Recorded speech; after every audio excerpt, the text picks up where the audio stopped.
শুনুন, সবাই সবটা দেখেছে, যে অনুধাবন করলে বুঝতে পারবেন উনি কাকে বলেছেন, ক্লিয়ার বলেছেন।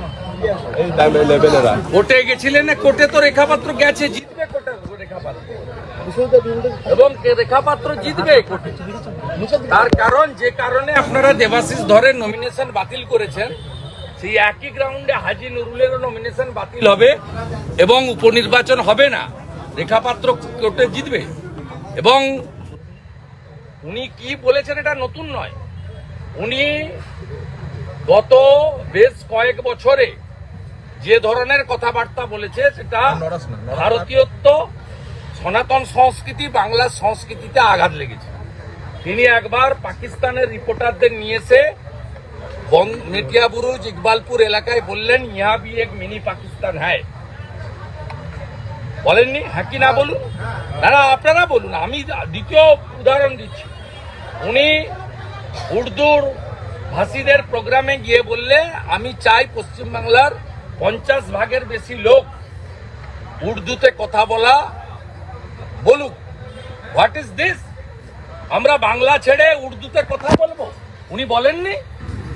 উনি এই গত বিধানসভা সেশনের আগে আমরা ওকে বিধানসভায় দাঁড়িয়ে ক্ষমা চাইলাম, উনি গীতা হাতে নিয়ে আমরা প্রতিবাদ করেছি বিজেপির এমএলএরা। উনি বলেননি যে আমি যে ধর্মে করেছি সৌভাগ্যবান, এ ধর্মে যারা জন্মগ্রহণ করেননি তারা দুর্ভাগ্যবান, বলেননি।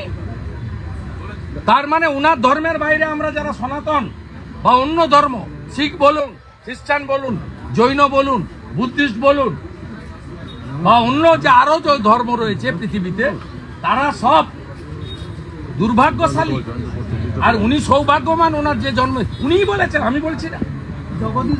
অতএব উনি যে ভাষা বলেছেন, এটা আমি তো আজকে এখানে বললাম, ওনার ইন্ডি জোটের একটা পার্টনার কংগ্রেস, তার মন্ত্রী ইরফান আনসারি জামতাড়া কদিন আগেই একজন জনজাতি নেত্রী মহিলা সীতা সোরেনকে বলেছেন সি ইজ রিজেক্টেড মাল।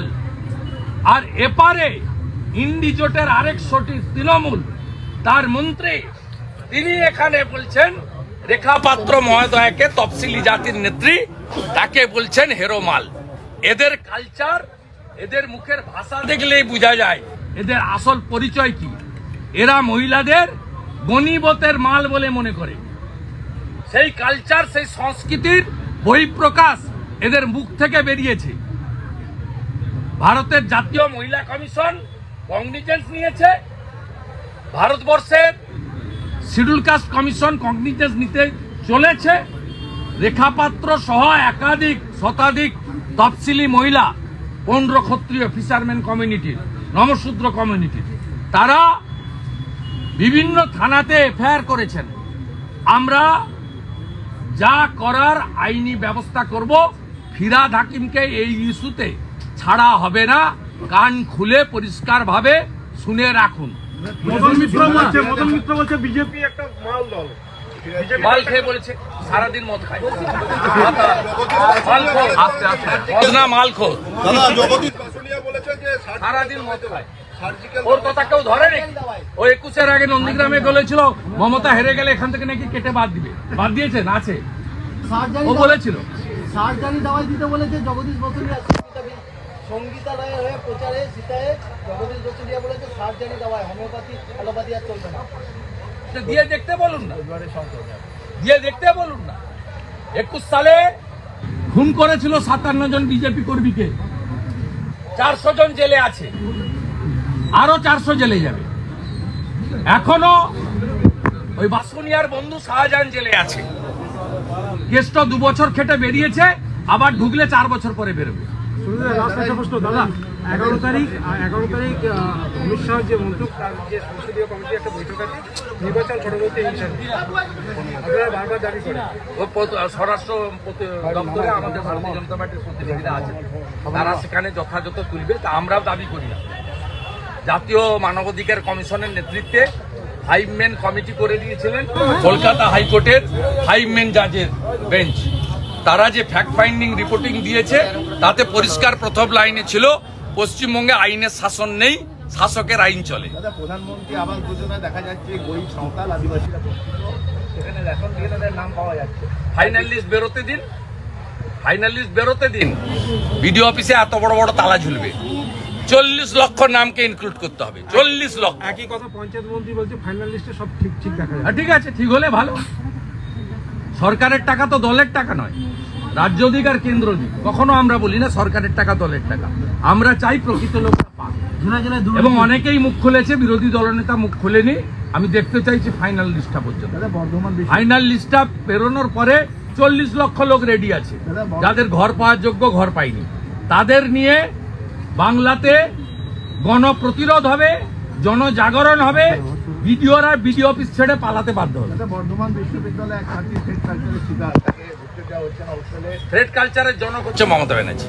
তিনি প্রকাশ্যে দাঁড়িয়ে আমাদের তো দূরের কথা, আপনাদের থ্রেড করেন, সাংবাদিকদের থ্রেড করেন, সংবাদ মাধ্যমকে থ্রেড করেন। এই রাজ্য থেকে তাকে একটাই প্রার্থনা করব, মমতার হাত থেকে মুক্তি দাও।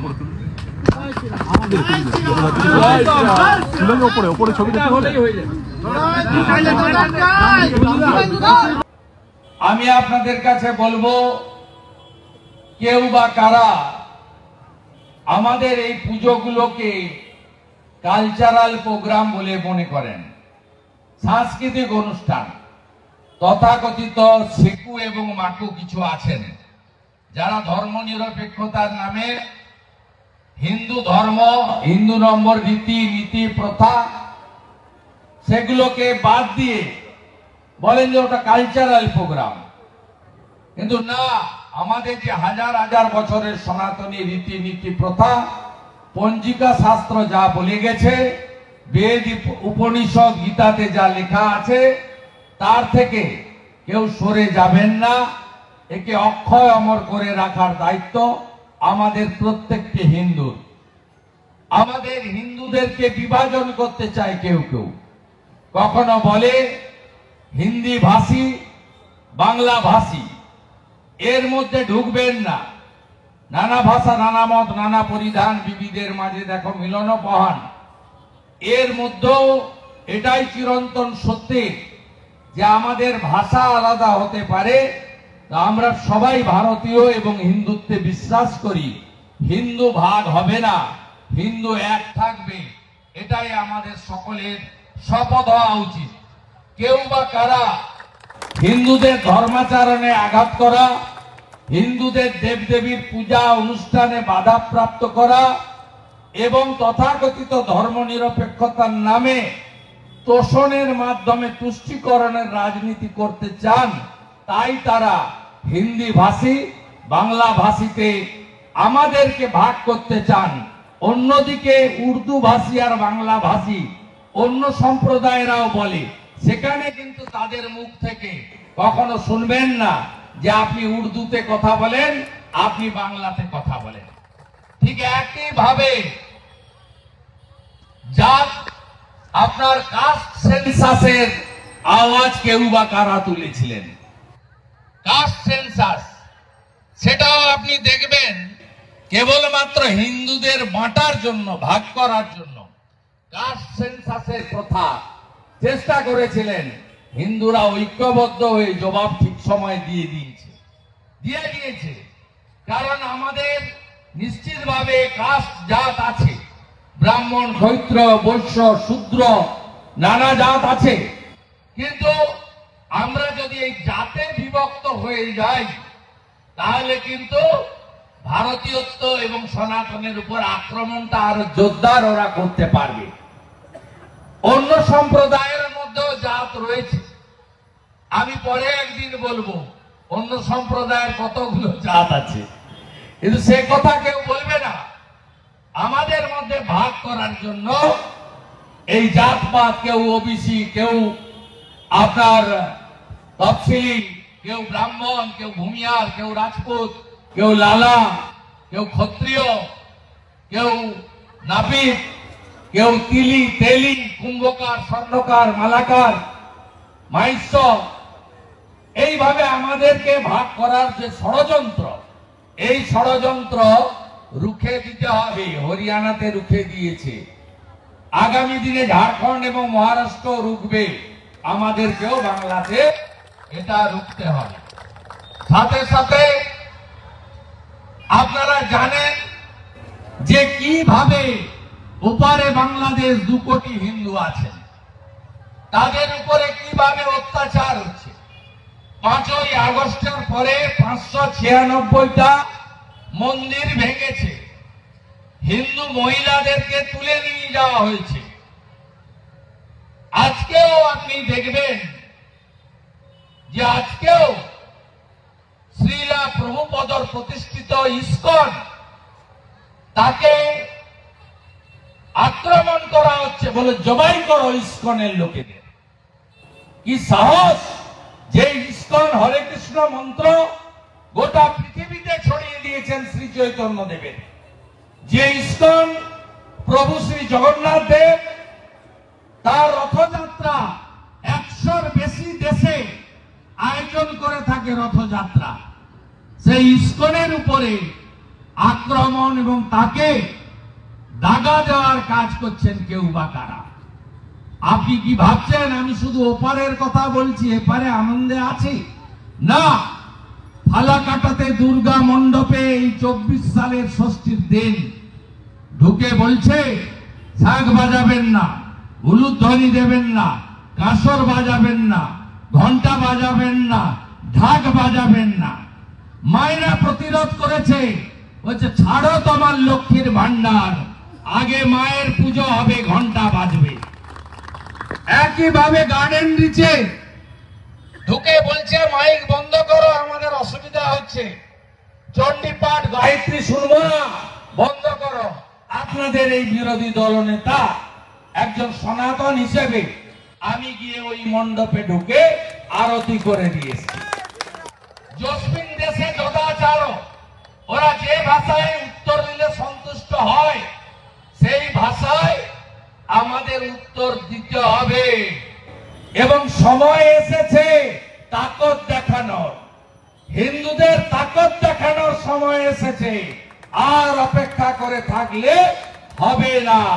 দুর্গাপূজার দশমীর দিন শ্যামপুর হাওড়ায় 5টা মায়ের মূর্তি ভেঙেছে, বাউড়িয়াতে বিসর্জন মিছিলে ইট ছুড়েছে, কালী পুজোর দিন কলকাতার রাজাবাজারে একই ঘটনা ঘটেছে, হাওড়ার পাঁচলাতে ঘটেছে।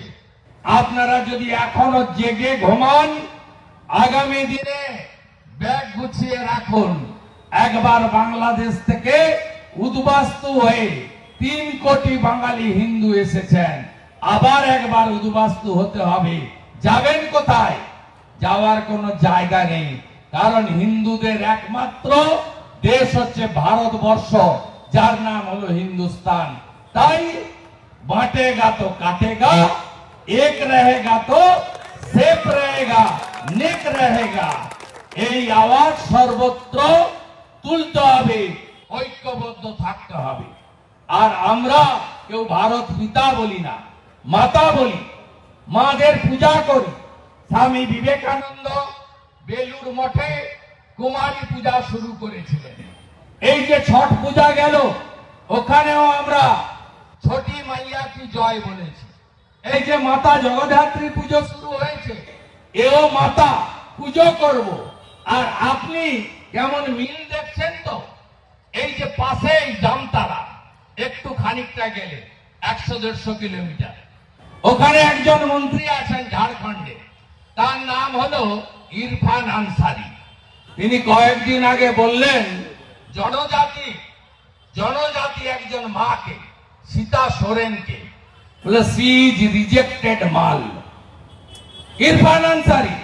ঠিক এখানেও আরেকটি আছে ফিরাদ হাকিম, পরশুদিন হাওড়াতে বলছে রেখা পাত্র তিনি হেরো মাল। ইরফান আনসারি, ফিরাদ হাকিম, ওপারের মন্ত্রী এপারের মন্ত্রী। ইংরেজিতে Sita Soren she is rejected মাল, আর ইনি বাংলাতে হেরো মাল। ভাবতে পারেন ওখানে জনজাতি মাকে, যে জনজাতি মা দ্রৌপদী মুর্মুকে নরেন্দ্র মোদীজি ভারতবর্ষের রাষ্ট্রপতি করেছেন, আর এপারে ফিশারম্যান কমিউনিটি পৌণ্ড ক্ষত্রিয় তফসিলি পরিবারের সন্দেশখালীর আমাদের বোন দিদি রেখা পাত্রকে, এদের মানসিকতা, এদের রুচিবোধ, এদের ভাষা সংস্কৃতি এত নিম্নমানের, এদের আসল পরিচয় ইরফান আনসারী আর ফিরহাদ হাকিমদের, এদের মুখের ভাষা আর মাতৃশক্তির সম্পর্কে এদের মনোভাব এদের মুখ থেকে প্রকাশিত হয়। তাই মায়েরা জাগুন, আপনারা জাগ্রত হন, এদের বিরুদ্ধে সমগ্র মাতৃশক্তিকে লড়তে হবে। আমরা যারা ভাইরা সন্তানরা আছি, আমরা মায়েদের সাথে থেকে এ লড়াই করব। সবাই ভালো থাকবেন।